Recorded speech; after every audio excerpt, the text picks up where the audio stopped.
Hello my dear lovely students, welcome back to my channel Shubham lecturer, myself Shubham Goswami.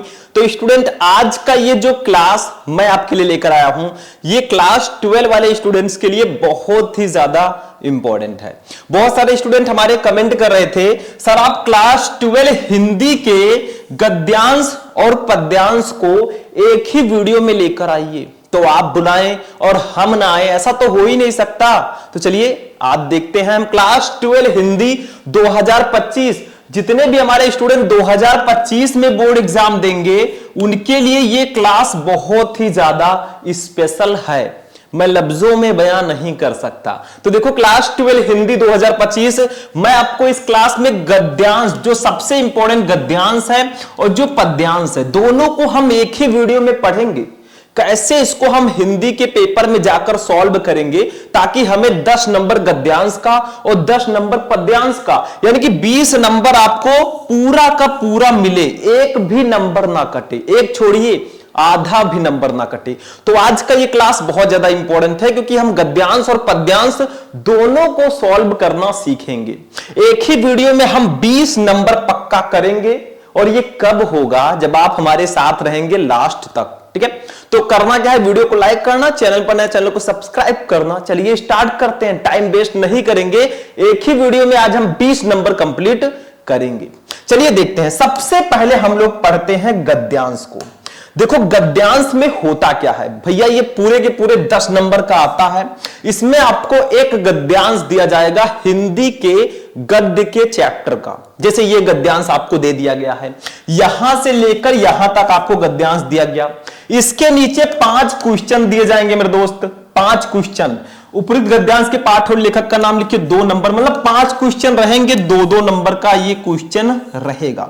और ये जो question दिए गए हैं ना, इसका आंसर कहीं बाहर से हमें नहीं लाना है, फ्लिपकार्ट या अमेजॉन से नहीं मंगाना है। इसका आंसर आपको कहां मिलेगा? इन 5 क्वेश्चन का आंसर आपको मिलेगा इस गद्यांश में।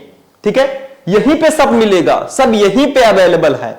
ध्यान से देखना, अभी मैं ढूंढ ढूंढ कर लिखूंगा, ऐसे ही ढूंढोगे तो मिल जाएगा और आप भी लिख कर आएंगे। देखो इसको पहले पढ़ते हैं। देखो, मुझे मानव जाति की दुर्दम निर्मम धारा के हजारों वर्ष का रूप साफ दिखाई दे रहा है। मनुष्य की जीवनी शक्ति बड़ी निर्मम है, वो सभ्यता और संस्कृति के वृथा मोहों को रौंदती चली आ रही है। ना जाने कितने धर्मचारों, विश्वासों, उत्सवों और व्रतों को धोती बहाती ये जीवन धारा आगे बढ़ रही है। संघर्षों से मनुष्य ने नई शक्ति पाई है। ठीक है, अगर आप संघर्ष करेंगे तो आपके अंदर भी नई शक्ति होगा। ठीक है, डोले सोले। आगे देखिए, हमारे सामने समाज का आज जो रूप है वो ना जाने कितने ग्रहण और त्याग का रूप है। ठीक है, देश और जाति की विशुद्ध संस्कृति केवल बाद की बात है। इसका जो एक एक लाइन है ना, बहुत इंपॉर्टेंट है क्योंकि इसी में आपको आंसर मिलेगा। अब चलिए पहले बताइए ये किस चैप्टर का है, इसके लेखक कौन है? क्योंकि आपका जो फर्स्ट क्वेश्चन रहेगा वो यही रहेगा कि उपयुक्त गद्यांश के पाठ और लेखक का नाम लिखो। इसको पहचानो, ये किस चैप्टर का है, पहचाने कि नहीं? कुछ स्टूडेंट होंगे जिनको पता चल चुका होगा, नहीं पता चला तो हम है ना, ये है हमारे अशोक के फूल चैप्टर का। इसके लेखक हैं हजारी प्रसाद द्विवेदी जी। मतलब आपको गद्यांश पहचानना आना चाहिए मेरे दोस्त कि आखिर ये किस चैप्टर का है। ठीक है, संदर्भ लिखना तो मैं अभी सिखा दूंगा। ठीक, तो ये आपका है अशोक के फूल चैप्टर का। इसके लेखक हैं आचार्य हजारी प्रसाद द्विवेदी जी। अब चलिए एक एक क्वेश्चन का हम आंसर ढूंढते हैं। देखो पहले मैं ढूंढ के बताऊंगा, फिर लिखना सिखाऊंगा। देखो फर्स्ट है उपयुक्त गद्यांश के पाठ और लेखक का नाम लिखो। मतलब ये जो गद्यांश है ये किस पाठ से लिया गया है, इसके लेखक कौन है? देखो आप डायरेक्टली भी लिख सकते हैं, पाठ का नाम अशोक के फूल, लेखक का नाम आचार्य हजारी प्रसाद द्विवेदी, लेकिन इसको हम संदर्भ के रूप में लिखेंगे, ज्यादा बेटर रहेगा। दूसरा, रेखांकित अंश की व्याख्या कीजिए। मतलब आपको करना क्या है मेरे दोस्त, यहां से और यहां तक अगर आप देखेंगे तो इसके नीचे रेखा है, लाइन है ना, लाइन बनी हुई है, इतने का अपने शब्दों में व्याख्या करना है। अब कुछ स्टूडेंट कहेंगे सर इंग्लिश में तो मैंने व्याख्या सुना था, ये हिंदी में कहां व्याख्या है? देखो हिंदी में भी व्याख्या करना आता है, मतलब इसी को थोड़ा सा बढ़ा चढ़ा के अपने अकॉर्डिंग लिखेंगे, 2 नंबर कंप्लीट रहेगा। अभी मैं बताऊंगा, टेंशन नहीं लेना। ठीक है, तीसरा क्वेश्चन देखो मेरे दोस्त, तीसरा क्वेश्चन है मनुष्य की जीवन शक्ति को निर्मम क्यों बताया गया है? मनुष्य की जीवन शक्ति को निर्मम क्यों बताया गया है? तो इसका आंसर आपको इसी में मिल जाएगा। देखो क्यों बताया गया है, ये देखो, मनुष्य की जीवन शक्ति निर्मम है, वो सभ्यता और संस्कृति के वृथा मोह को रौंदती चली आ रही है, इसीलिए मनुष्य की शक्ति को निर्मम बताया गया। बस यही लाइन लिखना है, मनुष्य की जीवन शक्ति बड़ी निर्मम है, वो सभ्यता और संस्कृति के वृथा मोह को रौंदती चली आ रही है, इसीलिए मनुष्य की जीवनी शक्ति को निर्मम बताया गया है। क्यों? क्योंकि वो संस्कृति के वृथा मोह को रौंदती चली आ रही है। बस क्वेश्चन का आंसर मिला ना इसी में, तो कहीं बाहर नहीं जाना, हमें यहीं पे ढूंढना है, ठीक है, घर बैठे ऑनलाइन। आगे देखो 2 नंबर हमारा ये भी कंप्लीट हो गया। चौथा क्वेश्चन, लेखक ने किसे बाद की बात बताया है? बताओ, इसी में अभी मैंने पढ़ा है, लेखक ने किसे बाद की बात बताया है? तो देखो यहां पे लिखा है, देश और जात की विशुद्ध संस्कृति केवल बाद की बात है। मतलब देश और जात की विशुद्ध संस्कृति को लेखक ने बाद की बात बताया है। देखो लास्ट लाइन आपका यही है, तो इतना आपको दिमाग लगाना है, थोड़ा सा 10 नंबर ले जाना है, कुछ नहीं होता इसमें। जो बच्चे सोचते हैं सर गद्यांश कैसे सॉल्व करेंगे, नो टेंशन, पहचान गए अगर तो आप सॉल्व कर लेंगे, कोई टेंशन नहीं है, ठीक है। आगे देखो, अभी मैं ट्रिक भी बताऊंगा। 5वां, ग्रहण और त्याग का रूप क्या है? तो देखो यहां पे इसका आंसर भी मिल जाएगा। ग्रहण और त्याग का रूप क्या है? तो देखो आगे बढ़ रही है, इसका आंसर इसी में हम ढूंढते हैं, जैसे हम ढूंढ रहे हैं वैसे आपको भी ढूंढना है। ग्रहण और त्याग का रूप क्या है? देखो हमारे सामने समाज का आज जो रूप है वो ना जाने कितने ग्रहण और त्याग का रूप है, ठीक है, बस इतना ही लिखना है। हमारे सामने समाज का आज जो रूप है वो ना जाने कितने ग्रहण और त्याग का रूप है। बस 2 नंबर ये भी कंप्लीट। हमने 5 का आंसर लिखा भैया, हमारा 10 नंबर कंप्लीट। ऐसे एग्जामिनर कहेगा 10 बाई 10 ले ले बेटा, इस पे तेरा ही हक है, ऐसे बोलेगा वो, ठीक है। अब एक एक को हम लिखते हैं। देखो सबसे पहला है, उपयुक्त गद्यांश के पाठ और लेखक का नाम लिखो। चलो लिखते हैं। क्या करेंगे यहां पे, सबसे पहले आपको करना क्या है, जब आप इसको सॉल्व करेंगे तो आपको कॉपी में क्वेश्चन तो उतारना नहीं है, क्या करना है, देखो आपको ये जो इसका स्टार्टिंग का 2 लाइन है, मुझे मानव जाति डॉट डॉट करके जो इसका लास्ट वर्ड है इसको लिख देना है, क्योंकि वहां पे 2 गद्यांश रहेंगे, करना आपको एक ही है। आपने कौन सा किया है एग्जामिनर को कैसे पता चलेगा? तो आप लोग फर्स्ट वर्ड डॉट डॉट करके लास्ट वर्ड आप लिख देंगे। देखो ऐसे बता देता हूं मैं, ये देखो ये मैंने लिख दिया। इसको जब सॉल्व करना स्टार्ट कीजिए, प्रश्नोत्तर संख्या डालिए, फिर लिखिए मुझे मानो, फिर डॉट डॉट डॉट डॉट करके बात है, मतलब गद्यांश का फर्स्ट वर्ड डॉट डॉट करके लास्ट वर्ड। इससे ये होगा कि एग्जामिनर को पता चल जाएगा भैया ने यही वाला गद्यांश किया है, ठीक है। आगे बढ़ते हैं। सबसे पहला क्वेश्चन हमारा क्या था कि उपयुक्त गद्यांश के पाठ और लेखक का नाम लिखो। मैंने आपको बताया आप डायरेक्टली भी लिख सकते हैं, पाठ का नाम अशोक के फूल, लेखक का नाम डॉक्टर हजारी प्रसाद द्विवेदी, लेकिन हम संदर्भ के रूप में लिखेंगे। कैसे? हेडिंग डालना प्यारा सा एक संदर्भ, और ये जो लाल पीला हरा ये जो मैं यूज कर रहा हूं पेन, बिल्कुल मत यूज करना, सिर्फ blue and black, no other colours, ठीक है। देखो संदर्भ में भी हम पाठ का नाम और लेखक का नाम ही लिखेंगे, कुछ दूसरा नहीं लिखेंगे। देखो प्रस्तुत गद्यांश हमारी पाठ्य पुस्तक के गद्य भाग। अब देखो भैया जो मैं अंडरलाइन कर रहा हूं इसको ब्लैक पेन से लिखिएगा, ये सब ब्लू से लिखना। जो मेन टॉपिक है, मेन वर्ड है उसको ब्लैक कर देना, तो आपकी कॉपी और अट्रैक्टिव दिखेगी, आपको नंबर और अच्छा मिलेगा। देखो प्रस्तुत गद्यांश हमारी पाठ्य पुस्तक के गद्य भाग में संकलित तथा हिंदी के सुविख्यात निबंधकार आचार्य हजारी प्रसाद द्विवेदी, इसको भी ब्लैक पेन से लिखना, मैं अंडरलाइन कर रहा हूं, ठीक है, द्वारा लिखित अशोक के फूल, ये चैप्टर का नाम है, अशोक के फूल नामक ललित निबंध से अवतरित है। मतलब इसमें लेखक का नाम, पाठ का नाम, ये ब्लैक पेन से अच्छे से लिखना है। फिर से मैं बता देता हूं संदर्भ कैसे लिखोगे। प्रस्तुत गद्यांश हमारी पाठ्य पुस्तक के गद्य भाग में संकलित, इसमें गद्य भाग को आप ब्लैक से लिखना, तथा हिंदी के सुविख्यात निबंधकार आचार्य हजारी प्रसाद द्विवेदी, इसको लेखक का नाम भी ब्लैक से लिखना। द्वारा लिखित अशोक के फूल, जो चैप्टर का नाम है उसको इन्वर्टेड कॉमा के अंदर ब्लैक पेन से लिख देना, ठीक है। नामक ललित निबंध से अवतरित है, इसमें पाठ का नाम लेखक का नाम दोनों हो गया। किसी दूसरे चैप्टर का गद्यांश आता है तो भी आप ऐसे ही संदर्भ लिखेंगे, सिर्फ करना क्या है आपको, यहां पे पाठ का नाम और लेखक का नाम दोनों बदल देना है, काम हो गया। ठीक है, बाकी कुछ एक्स्ट्रा नहीं करना। ठीक, तो ये हमारे फर्स्ट क्वेश्चन का आंसर हो गया। ऐसे ही आपको संदर्भ लिखना होता है। दूसरा क्वेश्चन हम लोग देखेंगे मेरे दोस्त। सेकंड क्वेश्चन देखो, रेखांकित अंश की व्याख्या करो। मतलब इसका आपको व्याख्या करना है। मुझे मानव जात की दुर्दम निर्मम धारा के हजारों वर्ष का रूप साफ दिखाई दे रहा है। मनुष्य की जीवन शक्ति बड़ी निर्मम है, वो सभ्यता और संस्कृति के वृथा मोहों को रौंदती चली आ रही है। इसको अपने शब्दों में व्याख्या करो। कैसे करेंगे, चलो देखते हैं। थोड़ा चेंज करके लिख लोगे, नंबर मिल जाएगा। कोई जरूरी नहीं है आप किताब से रट कर ही जाएं। ठीक है, दूसरा क्वेश्चन देखो, ये दो उस प्रकार से डालना जैसे उसमें रहता है, इस प्रकार से। ठीक है, ज्यादा बेटर रहेगा। लेकिन हम लोग पढ़ रहे हैं यहां पे, तो देखिए रेखांकित अंश की व्याख्या हेडिंग डालेंगे खूब प्यारा सा और लिखेंगे। थोड़ा सा कैसे लिखेंगे देखो, आचार्य हजारी प्रसाद द्विवेदी जी कहते हैं, ये सबसे अच्छा ट्रिक है। आप जब रेखांकित अंश की व्याख्या कीजिए, आचार्य हजारी प्रसाद द्विवेदी जी कहते हैं कि मानव जाति के विकास के हजारों वर्षों के इतिहास के मनन और चिंतन के परिणाम स्वरूप उन्होंने जो अनुभव किया है वो ये है कि मनुष्य में जो जिजीविषा है वो अत्यधिक निर्मम और मोह माया के बंधनों से रहित है। सभ्यता और संस्कृति के जो कतिपय व्यर्थ बंधन या मोह थे, उन सबको रौंदती हुई वो सदैव आगे बढ़ती चली गई। थोड़ा सा बढ़ा चढ़ा के एक दो लाइन एक्स्ट्रा करके आपको लिख देना है, नंबर आपको मिल जाएगा।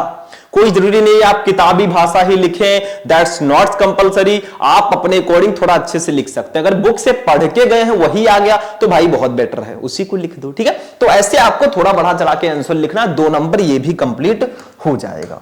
तीसरा क्वेश्चन देखते हैं, मनुष्य की जीवन शक्ति को निर्मम क्यों बताया गया है? तो मैंने बताया था आपको, देखो यहां पे मनुष्य की जीवन शक्ति को निर्मम क्यों बताया गया। तो मनुष्य की जीवन शक्ति बड़ी निर्मम है, वो सभ्यता देखो यहां पे थोड़ा सा इसको मैं यूज करता हूं।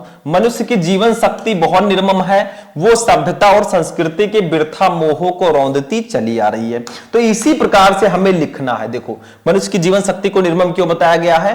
देखो तीसरा क्वेश्चन है, मनुष्य की जीवन शक्ति को निर्मम इसलिए बताया गया है क्योंकि वो सभ्यता और संस्कृति के वृथा मोहों को रौंदती चली आ रही है।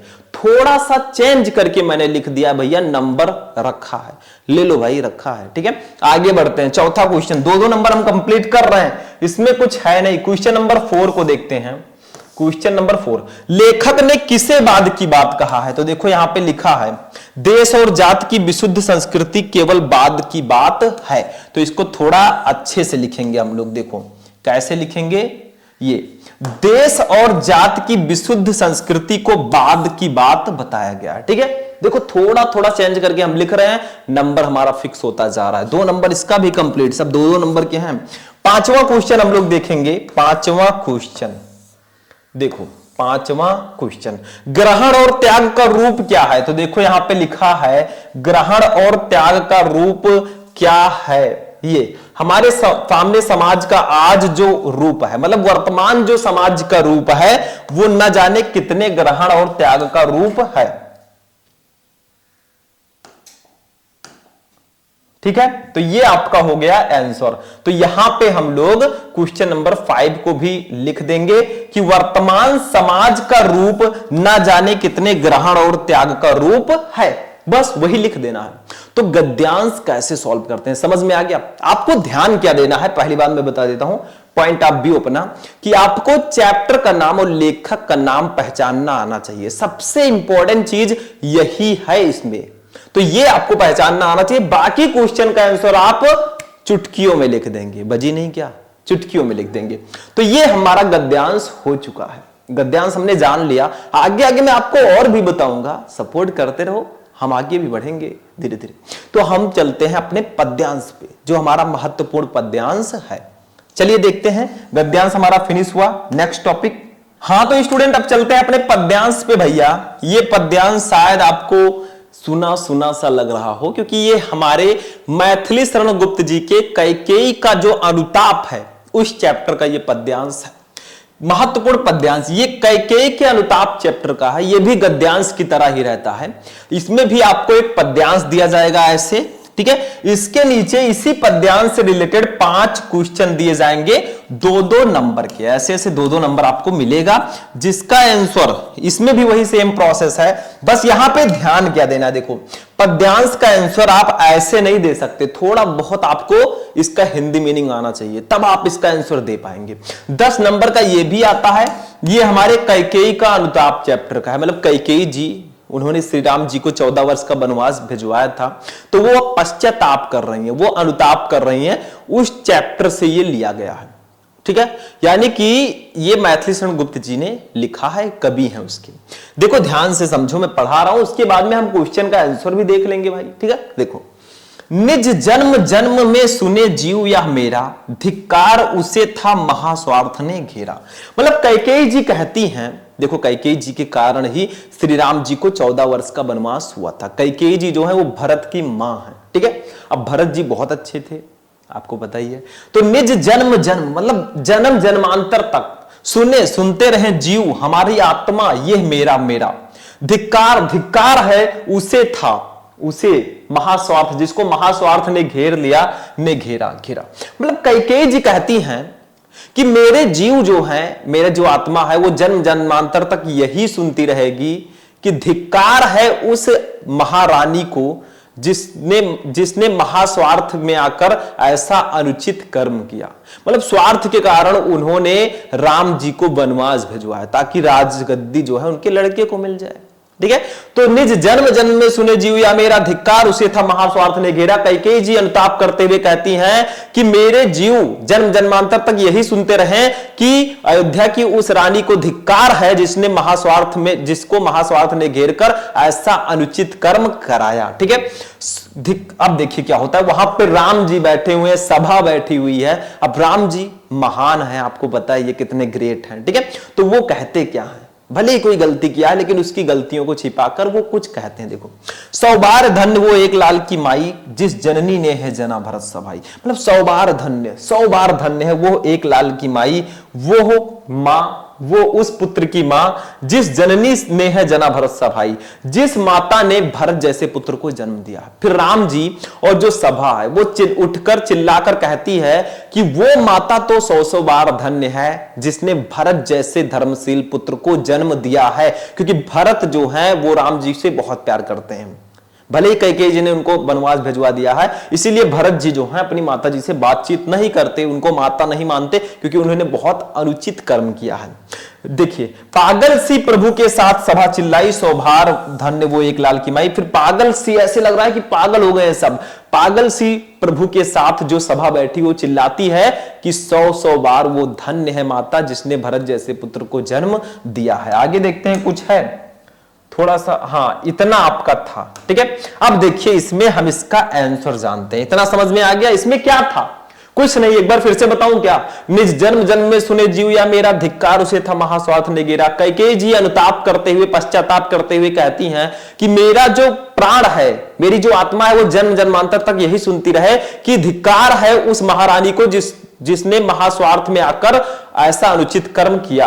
100 बार धन्य वो एक लाल की माई, जिस जननी है जना भरत सभाई। मतलब वहां पर राम जी और सभा बैठी हुई है, सब लोग बैठे हुए हैं, फिर वो चिल्लाते हैं, चिल्लाकर कहते हैं कि वो माता तो 100 बार धन्य है जिसने भरत जैसे पुत्र को जन्म दिया है। पागल से प्रभु के साथ सभा चिल्लाई, 100 बार धन्य वो एक लाल की माई, ठीक है। अब इसके क्वेश्चन का आंसर हम देते हैं। देखो, फर्स्ट है उपयुक्त पद्यांश के पाठ और कवि का नाम लिखिए। तो पाठ का नाम कैकेयी का अनुताप और कवि का नाम मैथिली शरण गुप्त है। अभी मैं बताऊंगा। रेखांकित अंश की व्याख्या कीजिए, इसकी आपको व्याख्या करनी है। निज जन्म जन्म में सुने जीव या मेरा, धिक्कार उसे था महास्वार्थ ने घेरा, इसकी व्याख्या करनी है। तीसरा, कैकेयी स्वयं को धिक्कारती हुई क्या कहती है। कैकेयी स्वयं को धिक्कारती हुई कहती है कि मैं सदगत ना पाऊं और जन्म जन्मांतर तक मेरे प्राण यही सुनते रहे कि स्वार्थ में आकर मैंने इतना अनुचित कर्म किया, ठीक है।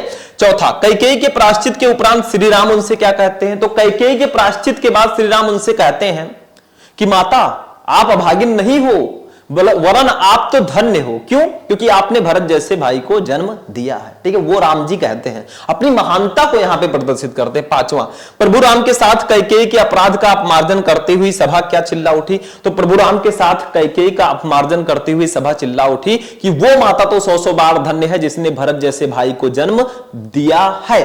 बस हो गया। क्या है इसमें? चैप्टर पढ़ लेते हो, काम हो गया, कुछ है ही नहीं इसमें। चलो एक एक का आंसर लिखते हैं। सबसे पहले वही प्रोसेस इसमें भी करेंगे। इसका फर्स्ट वर्ड और लास्ट वर्ड हम लिखेंगे। देखो मैंने लिखा निज जन्म ... करके लाल की माई। इससे एग्जामिनर को पता चल जाएगा आपने यही वाला पद्यांश किया है, क्योंकि पद्यांश दो आते हैं, करना एक ही होता है। अगर पेपर आपने नहीं देखा तो सर्च कर लो यूट्यूब पर, class 12 Hindi model paper Shubham lecture, आपको पता चल जाएगा। सबसे पहला क्वेश्चन देखते हैं। उपयुक्त पद्यांश के पाठ और लेखक का नाम लिखो। तो भैया वही सेम प्रोसेस, संदर्भ लिखेंगे हम लोग। प्रस्तुत पद्यांश श्री मैथिली शरण गुप्त द्वारा रचित साकेत। देखिए साकेत को ब्लैक से लिखना, क्योंकि साकेत इनका महाकाव्य है। ये जो कैकेयी का अनुताप है ना, ये साकेत से लिया गया, उसका एक छोटा सा शीर्षक है जो हमें इतना बड़ा लगता है चैप्टर, लेकिन साकेत कितना बड़ा होगा खुद ही सोचो। तो प्रस्तुत पद्यांश श्री मैथिली शरण गुप्त द्वारा रचित साकेत महाकाव्य से हमारी पाठ्य पुस्तक के पद्य भाग, इसको भी ब्लैक से कर देना, इसको ब्लैक से करना, मैथिली शरण गुप्त। ठीक है, पद्य भाग में संकलित कैकेयी का अनुताप शीर्षक काव्यांश से अवतरित है। जिसके नीचे मैंने अंडरलाइन किया उसको ब्लैक से लिखना। देखो संदर्भ कैसे लिखोगे? पाठ का नाम, कवि का नाम आना चाहिए। प्रस्तुत पद्यांश श्री मैथिली शरण गुप्त द्वारा रचित साकेत महाकाव्य से हमारी पाठ्य पुस्तक के पद्य भाग में संकलित कैकेयी का अनुताप शीर्षक काव्यांश से अवतरित है। ये हमारा संदर्भ हो चुका है, काम हो गया।